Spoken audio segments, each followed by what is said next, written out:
অনুভূতিটা আসলে এই সবকিছু আমার জন্য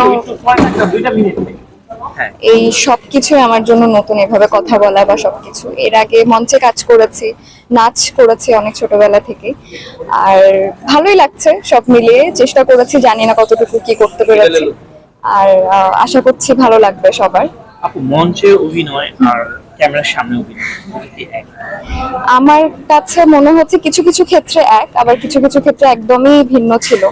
যেমন মঞ্চে একসাথে যখন সবাই স্টেজে আমরা থাকি, কে কি করছে সবাই, ওই অ্যালাইনমেন্টটা অনেক বেশি জরুরি।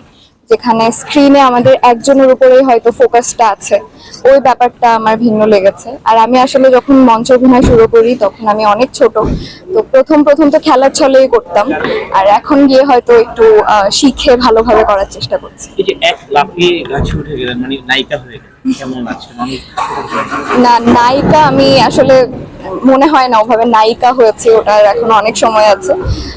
যেহেতু এই সিনেমায় একমাত্র প্রোটাগনিস্ট হিসেবে ফিমেল ক্যারেক্টার আমি, সেজন্য হয়তো নায়িকা ব্যাপারটা আসছে, কিন্তু আসলে নায়িকা হওয়ার এখনো অনেক সময় আছে আমার মনে হয়।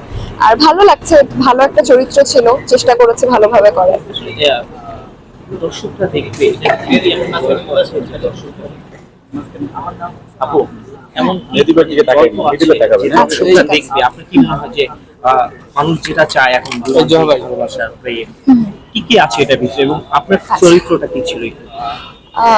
ওভাবে আসলে আমি স্পয়লার দিতে চাইছি না খুব বেশি, কিন্তু এখানে গল্পে বন্ধুত্ব আছে, এটা তো আমরা সবাই শুনেছি, এবং প্রেমও হয়তো আছে কিছু কিছু ক্ষেত্রে, কিছু ঝগড়াও আছে, কিছু ট্র্যাজেডিও আছে, এবং সবটাই এখন না বলি, আমরা সিনেমা হলে গিয়ে দেখবো। আর আমার চরিত্রটা আসলে খুবই চিয়ারফুল, খুবই হ্যাপনিং একটা ক্যারেক্টার।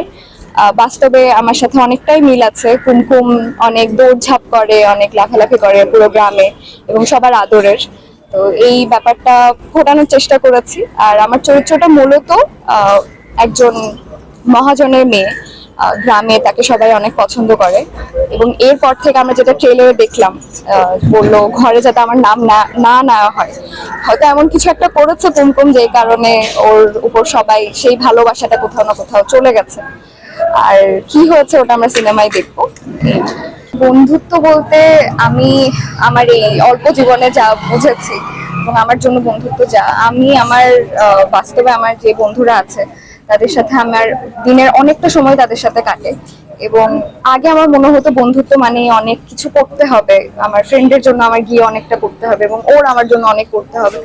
এখন কোথাও না কোথাও মনে হয় এটা পুরোটাই একটা অভিজ্ঞতার মতো, যে আমি একজনের সাথে সময় কাটাচ্ছি, ওই অভিজ্ঞতাটাই হয়তো অনেক বছর পরে গিয়ে আমার মাথায় থাকবে, এই মেমোরিটা ক্রিয়েট হবে। বন্ধুত্বটা আমার জন্য পুরোটাই একটা ফর্ম অফ মেমোরিজ। আর আমার বাস্তবে খুব ভালো কিছু বন্ধু আছে, ওরা সব দিক দিয়ে অনেক হেল্প করে। এই আর কি বন্ধুত্ব আমার জন্য। আফটার ওরাল এই ডেফিনিশনটা কিছুটা চেঞ্জ হয়েছে কিনা, বা আগের ধ্যান ধারণা থেকে এখনকার ধ্যান ধারণা কিছু পরিবর্তন আনতে পেরেছে কিনা? উড়ালে বন্ধুত্ব নিয়ে আমরা যা দেখবো সেটার কারণে চেঞ্জ হচ্ছে আমি ঠিক বলবো না, কিন্তু একটা জিনিস যেটা আমি নিজেকে বলেছি, যে যত সময় আমরা বন্ধুদের সাথে কাটাতে পারি সে সময়টা যতটা ইউটিলাইজ করা যায় ওটা করা উচিত। কারণ কখন কি হয়ে যায়, কার সাথে কখন কিভাবে বিচ্ছেদ হয়ে যায়, এই ব্যাপারটা তো কারো হাতে নেই।